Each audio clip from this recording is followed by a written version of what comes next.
15 ஆண்டு கால அரசியல் வரலாற்றில் சந்திக்காத மிகப்பெரிய ஒரு சவாலை சந்திக்க இருக்கிறார் மம்தா பானர்ஜி. திரிணாமுல் காங்கிரஸில் இருக்கக்கூடிய 28 எம்பில 20 எம்பிக்கள் என்டிஏ கூட்டணிக்கு ஆதரவு அளிக்க உள்ளோம் என கோலி கோஷ் அவர்கள் கொடுத்த பேட்டி இன்னைக்கு தேசிய அளவில் மிகப்பெரிய ஒரு அதிர்ச்சியை கிளப்பியுள்ளது. தனி பெரும்பான்மைக்கான மிகப்பெரிய ஒரு சதித்திட்டத்தை தீட்டி இருக்கிறாரா அமித்ஷா? பிளவின் முக்கிய புள்ளியாக இருக்கக்கூடிய ரிதபத்ரா பானர்ஜியை பின்னிருந்து இயக்குகிறதா பாஜக? யார் இந்த ரிதபத்ரா பானர்ஜி? இந்த வீழ்ச்சியில் இருந்து எவ்வாறு திரிணாமுல் காங்கிரஸை மீட்டெடுக்க போகிறார் மம்தா பானர்ஜி உள்ளிட்ட பல்வேறு கேள்விகளுக்கான தகவலை இந்த பதிவில் விரிவாக பார்க்கலாம். வணக்கம், நான் தமிழ். 2011 இருந்து 2026 வரையுமே சுமார் ஒரு 15 ஆண்டு காலம் மம்தா பானர்ஜி அவர்களோட கோட்டையாக மேற்கு வங்காளம் இருந்துச்சு. மேற்கு வங்காளம்னாலே அது டிஎம்சி தான், டிஎம்சினாலே அது மம்தா பானர்ஜியோட கோட்டை அப்படின்ற மாதிரிலாம் தொடர்ந்து இவ்வளவு காலமாகவே அங்க இருக்கக்கூடிய திரிணாமுல் காங்கிரஸோட அந்த கட்சி என்பது இருந்துச்சு. இன்னைக்கு 2026 சட்டமன்ற தேர்தல் அப்புறம் பாத்தீங்கன்னா இந்த நிலை அப்படின்றது அப்படியே தலைகீழாக மாறி போச்சு. 15 ஆண்டுகள் அப்புறமா பிஜேபி முதன்முறையாக என்ன பண்றாங்கன்னா மேற்கு வங்கத்தோட ஆட்சியை பிடிக்கிறாங்க. என்னதான் இந்த தோல்வி ஒரு பின்னடைவை சந்திச்சாலுமே இவ்வளவு நாளாக இந்த 15 ஆண்டு கால ஆட்சின்றது அவ்வளவு ஈஸி கிடையாது.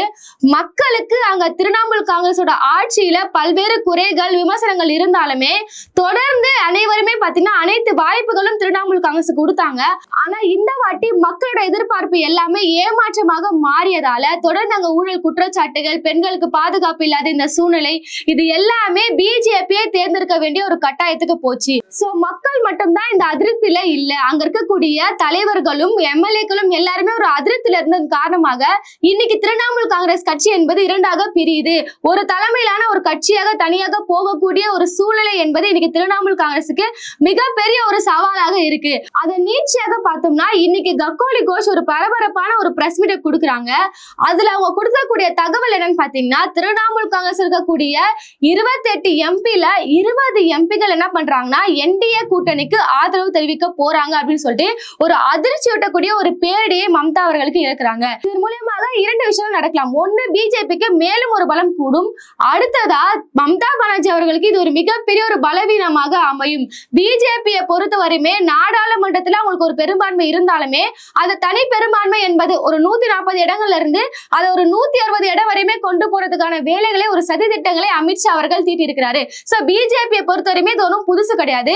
மற்ற கட்சிகள்ல இருந்து எம்எல்ஏக்களை வந்து இந்த பேரம் பேசி வாங்கி தனது கட்சியை வந்து பலவீனப்படுத்துறது, அங்க இருக்கக்கூடிய மாநில கட்சிகளை உடைக்கிறதுன்றது பிஜேபிக்கு புதுதான ஒரு விஷயம் கிடையாது.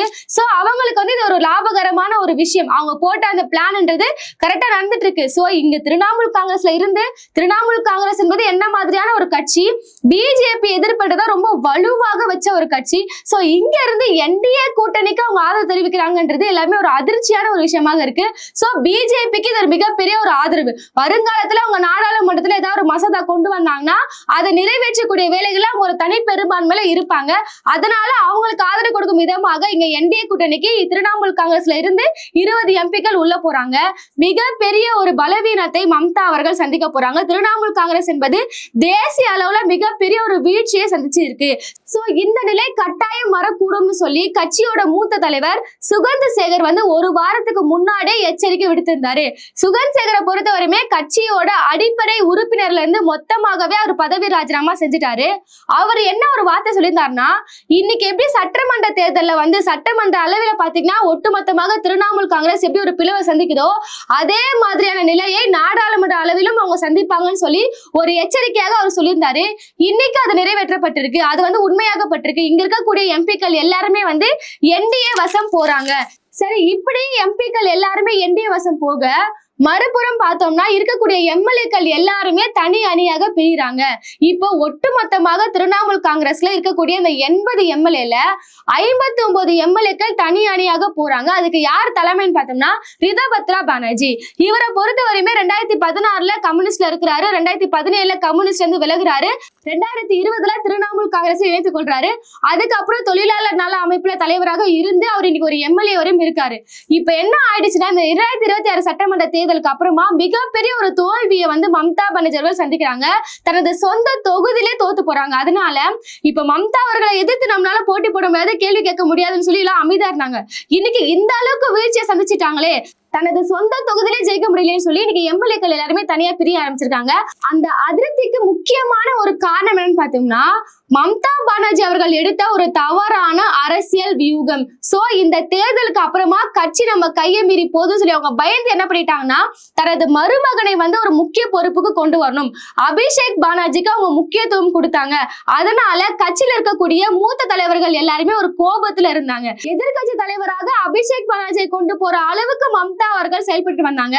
ஆனா இவ்வளவு பொறுப்புகளை செஞ்சாலுமே தொடர்ந்து வந்து கட்சியில் இருக்கக்கூடிய தலைவர்கள் நேரடியாக குற்றம் சொல்லல. சோ இப்படி கட்சியில இருக்கக்கூடிய மூத்த தலைவர்களையும் தாண்டி அபிஷேக் பானர்ஜிக்கு ஒரு பொறுப்பு கொடுக்கப்பட வேண்டிய அந்த வாய்ப்புகளை வந்து மம்தா பானர்ஜி அவர்கள் கிரியேட் பண்ணி கொடுத்தாலுமே இவர் என்ன பண்ணிட்டாருன்னா, திரிணாமுல் காங்கிரஸ் வந்து ஒரு கார்பரேட் மயமாக்குற அந்த வேலைகளை செஞ்சு கொடுத்தாரு. இதுவும் வந்து கட்சியில் இருக்கக்கூடிய மூத்த தலைவர்களுக்கு பிடிக்கல. அபிஷேக் என்ன பண்ணிட்டாருன்னா, கட்சியில் இருக்கக்கூடிய இரண்டாம் கட்ட தலைவர்களை வந்து சுத்தமா மதிக்காததால எல்லாருமே ஒரு அதிருப்தியில இருந்தாங்க. இப்படி தேர்தலை தோற்று எதிர்கட்சி தலைவரை தேர்ந்தெடுப்பதற்கான ஒரு கூட்டம் நடைபெற்ற போது இங்க இருக்கக்கூடிய ஒரு 59 எம்எல்ஏக்கள் என் வசம் தான் இருக்கிறாங்க சொல்லி எதிர்கட்சி தலைவராக ரிதபத்ரா பானர்ஜியை தேர்ந்தெடுக்கிறாங்க. இவர் என்ன சொல்றாருன்னா, உண்மையான திரிணாமுல் காங்கிரஸ் என்பது என் வசம் தான் இருக்கு அப்படின்னு சொல்லி எப்படி மகாராஷ்டிரா நடந்துச்சோ அதே மாதிரியான விஷயம் இன்னைக்கு மேற்கு வங்கத்திலும் நடக்குது. எதற்காக இந்த மேற்கு வங்க பிளவை மகாராஷ்டிரா கூட நம்ம கம்பேர் பண்ணி பாக்குறோம்னா, அங்க எப்படி சிவசேனா கட்சியில சிண்டே தலைமையில சில எம்எல்ஏக்கள் தனியா பிரிஞ்சு வந்து இன்னைக்கு அவர் முதலமைச்சர் ஆனாரோ அதே நிலை என்பது இன்னைக்கு மேற்கு வங்கத்திலும் நீடிக்கிறது. அங்க ஷிண்டே எப்படி தலைவரை பத்தி குறை கூறாம விமர்சனம் வைக்காம ஒரு கட்சியை வந்து தனியாக பிரிச்சு எடுத்தாரோ அதே மாதிரிதான் இவரும் என்ன சொல்றாருன்னா, மம்தா மீதான நேரடியான குற்றச்சாட்டுகளை இதுவரையுமே வைக்கல, அவர் தான் எங்களுக்கு ஆலோசகர்ன்ற மாதிரி பேசுறாங்க. ஆனா அந்த எம்எல்ஏக்கள் தனியா பிரிஞ்சு வந்திருக்காங்க. சோ எப்படி பிஜேபி பின்னிருந்து வேலை செய்யறாங்கன்றதா இங்க முக்கியமான ஒரு வேலையாக இருக்கு. சோ மம்தா வசம் இருக்கக்கூடிய எம்எல்ஏக்கள் என்ன சொல்றான்னு பாத்தீங்கன்னா, ரிதா பானர்ஜி வந்து பின்னிருந்து பிஜேபி இயக்குது, இந்த தோல்விக்கான முக்கியமான காரணமே எஸ்ஆர்னு சொல்றாங்க. ஒட்டுமொத்தமாக திரிணாமுல் காங்கிரஸை வேரோடு அழிக்கக்கூடிய வேலைகளை பிஜேபி முன்னெடுத்திருக்காங்க. இன்னைக்கு இங்க இருக்கக்கூடிய எம்பிக்களும் இங்க வந்துட்டாங்க, எம்எல்ஏக்களும் தனியா பிரிஞ்சு போயிட்டாங்க. அப்ப ஒட்டுமொத்தமா திரிணாமுல் காங்கிரஸை வேரோடு அழிக்கக்கூடிய வேலைகளை பிஜேபி பார்த்திருக்காங்க. இங்க இருக்கக்கூடிய எம்பிக்களும் என்டிஏ கூட்டணிக்கு வந்துட்டாங்க, எம்எல்ஏக்களும் தனி அணியாக போறாங்க. இந்த சவாலை எவ்வாறாக மம்தா பானர்ஜி அவர்கள் ஃபேஸ் பண்ண போறாங்கன்னே தெரியல. ஒரு புறம் பார்த்தோம்னா தேசிய அளவுல காங்கிரஸ் இது மாதிரியான மிகப்பெரிய ஒரு வீழ்ச்சியை சந்திச்சிருக்காங்க. மறுபுறம் இங்க இருக்கக்கூடிய எம்பிக்கள் வந்து என்டிஏ கூட்டணிக்கு ஆதரவு தெரிவிச்சு போறாங்க. அவங்க வருங்காலத்துல என்ன மாதிரியான சதி திட்டம்னா அந்த தனி பெரும்பான்மை வச்சு பண்ணலாம். ஒரு புறம் கட்சியில் இருக்கக்கூடிய எம்எல்ஏக்களை வந்து தனியா பிரிஞ்சு போயிருக்காங்க.